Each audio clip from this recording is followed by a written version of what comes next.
Sir தேசிய விருது எதன் அடிப்படையில் கொடுக்குறாங்கன்னு சொல்லி ஊர்வசி ஒரு கேள்வி கேட்டிருக்காங்க.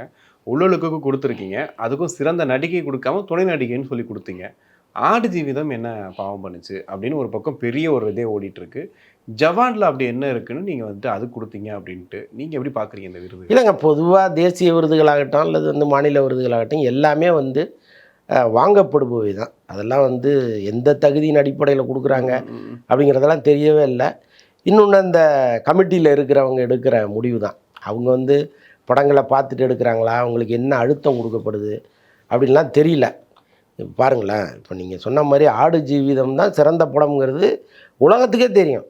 இப்போ இந்த விருது கிடைச்ச பிறகு, அதாவது கேரளா ஸ்டோரி மாதிரி, ஜவான் மாதிரி படங்களுக்கு கிடைத்த பிறகு ஆடு ஜீவிதத்துக்கு ஏன் கொடுக்கலங்கிற ஒரு கேள்வி எழுப்புறாங்கல்ல, அதுதான் இந்த படத்துக்கு கிடைச்ச பெரிய விருது. அதனால் இவங்க கொடுக்குறதெல்லாம் நம்ம கணக்கிலே வச்சுக்க கூடாது. அவ்வளோதான். இந்த வருடத்தின் கோட்டா முடிஞ்சுது, அவ்வளோதான்.